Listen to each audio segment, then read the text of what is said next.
नमस्कार दोस्तों, स्वागत है आपका शापित कथाएं में। एक बार फिर मैं आप सबके बीच हाजिर हूँ एक नई भूतिया कहानी लेकर।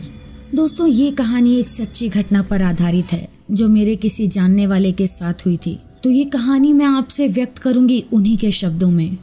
मैं दिल्ली की एक फैक्ट्री में साफ सफाई का काम करता हूँ।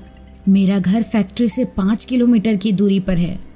मेरे पास एक साइकिल है जिससे मैं अपने घर से फैक्ट्री और फैक्ट्री से घर आता जाता हूँ। एक दिन जब मैं फैक्ट्री से घर जा रहा था तो रास्ते में मुझे एक लड़की दिखाई दी और वो मुझे घूर घूर कर देख रही थी। मैं उसे टालते हुए अपने घर की ओर निकल पड़ा। दूसरे दिन फिर वही लड़की मुझे उसी जगह पर दिखाई दी और वो मुझे फिर से घूरने लगी। फिर भी मैंने उसकी तरफ पलट के नहीं देखा और अपने घर की ओर निकल पड़ा। मैं उसके पास रुका भी नहीं क्योंकि मुझे उस लड़की से डर लग रहा था। वो लड़की कई दिनों तक मुझे देखती रहती थी। एक दिन वो लड़की वहां पर नहीं दिखाई दी तो मैं सोच में पड़ गया, ऐसा क्या हुआ जो वो लड़की आज नहीं आई।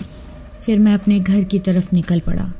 एक हफ्ते बाद मेरे घर पर एक चिट्ठी आई और मुझे पता चल गया था कि ये चिट्ठी उसकी ही है।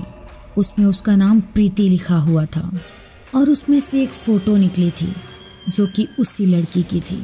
मैं चौंक गया कि उसे मेरा पता कैसे चला। उस चिट्ठी में लिखा हुआ था कि कल जब फैक्ट्री से निकलो तो जहाँ पर मैं खड़ी रहती हूँ वहाँ पर मेरा इंतज़ार करना। उस दिन के दूसरे दिन मैं वहाँ पर पहुँच गया तो वो लड़की वहाँ पर नहीं खड़ी थी। मैंने काफ़ी इंतज़ार किया। फिर मैं अपने घर की तरफ चल दिया और तभी मुझे याद आया कि वो जो चिट्ठी आई थी उसमें उसका पता तो होगा। फिर मैं उसका पता पढ़कर उसके पते के अनुसार उसके घर मिलने के लिए गया।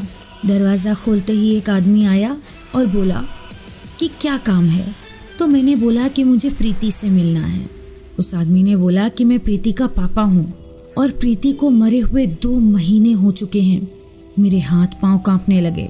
मैं सोच में पड़ गया कि वो लड़की जो मुझे रास्ते में मिली थी, जिसने मुझे चिट्ठी भेजी, वो कौन होगी।